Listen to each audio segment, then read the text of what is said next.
Um, my name is Denis Hegic. I am a curator. Oops, and I'm going backwards instead of forwards.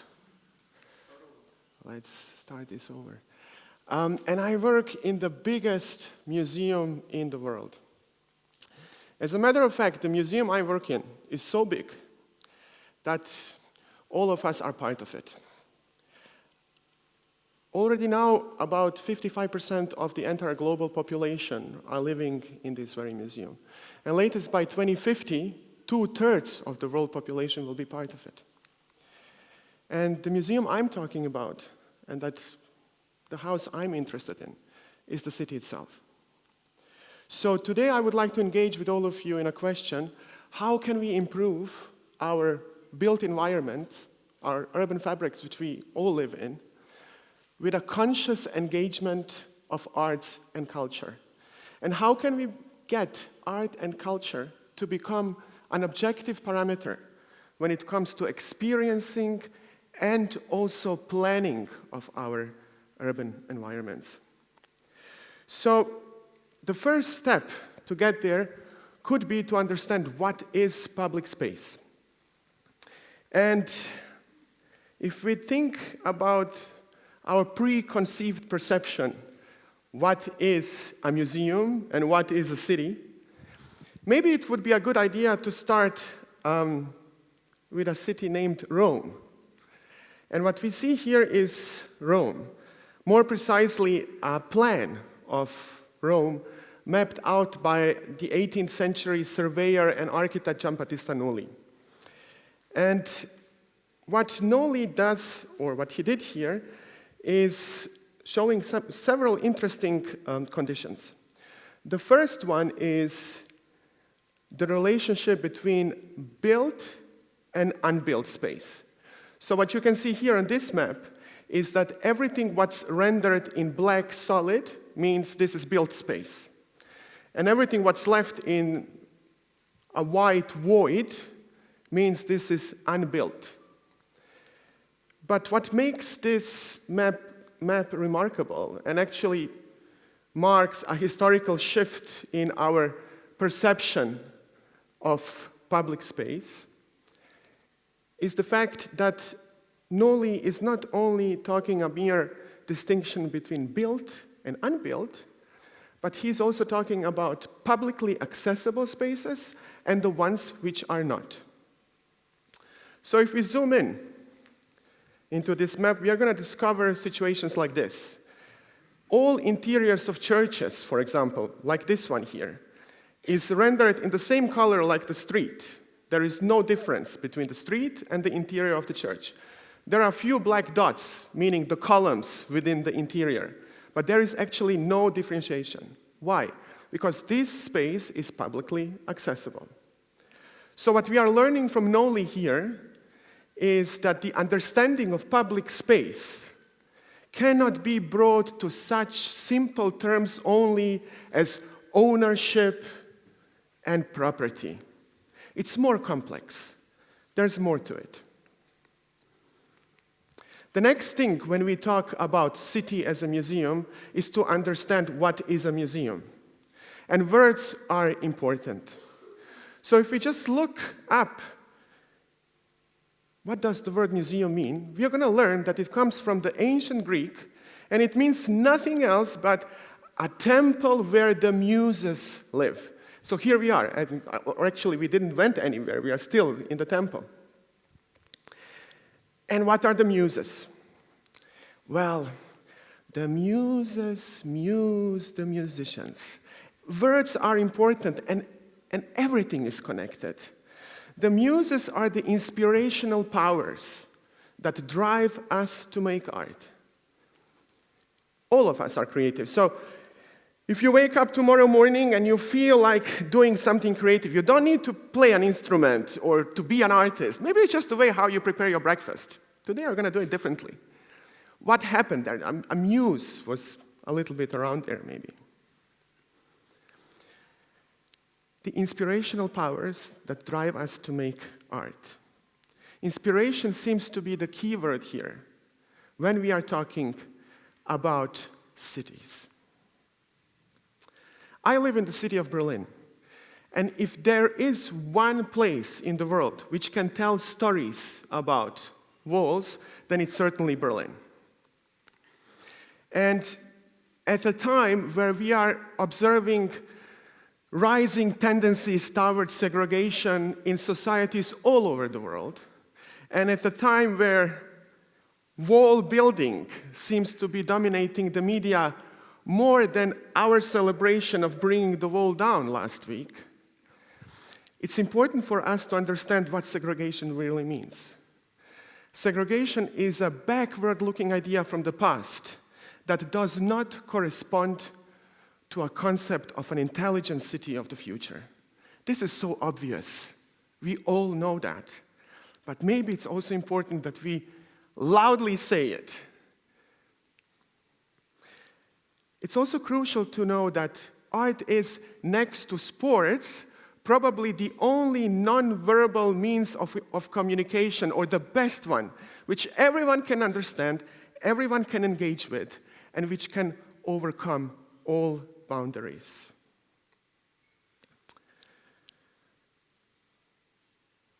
What we are observing in this picture is the ultimate clash of bipolarities.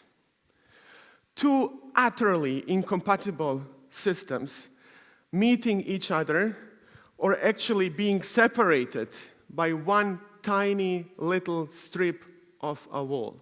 Doesn't matter how many kilometers it was, it's tiny compared to the sizes of our societies. And we can observe two conditions. On the one side of the wall, the clean one, the clear side of the wall, the white one, which, by the way, used to be a dead zone for decades, we can observe a military vehicle followed by a group of armed soldiers. On the other side of the same wall, if we look more closely, it's hiding a little bit behind the tree there. We see a bloke walking his dog, a guy walking his dog. There is a slight difference in how to approach the two sides.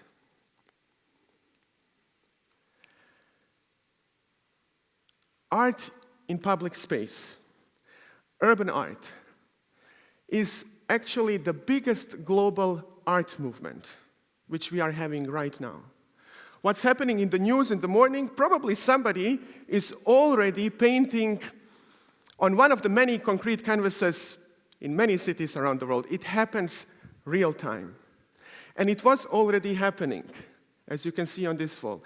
And as a matter of fact, an interesting fact about this wall is that the concrete of the Berlin Wall was partly of such a bad quality that the applied paint and the aerosol from the spray cans dig holes through the wall. So, you know these narratives when people say, art can overcome boundaries. I myself just said it a few times.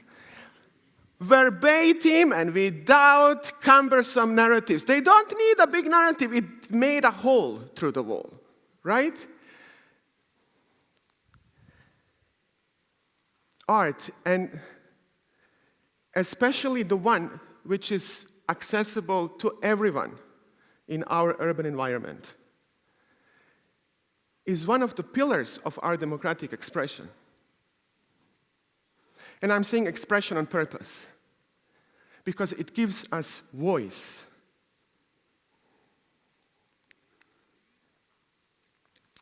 I would like to show you an example how this is happening in real life.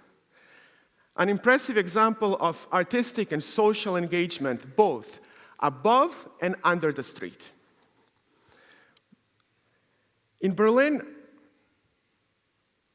we have a problem which occurs every year.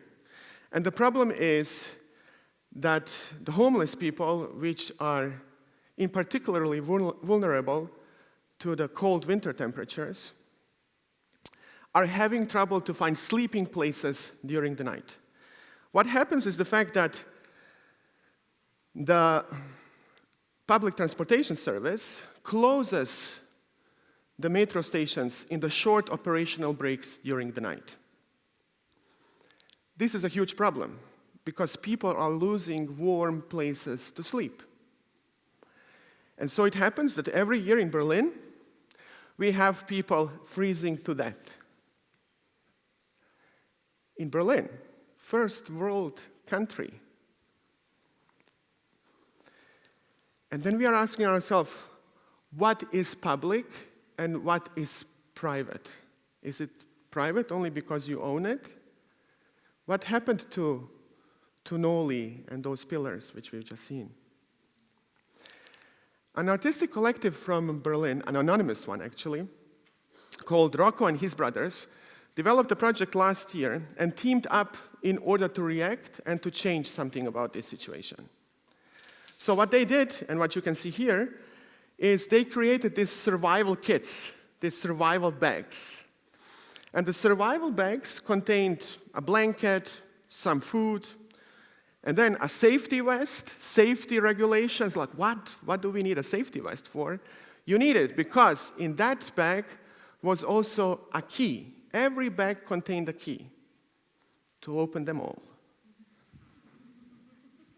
The project called Key to the City contained one or many copies of the general key, which can open the gates and make underground accessible to every single station in Berlin.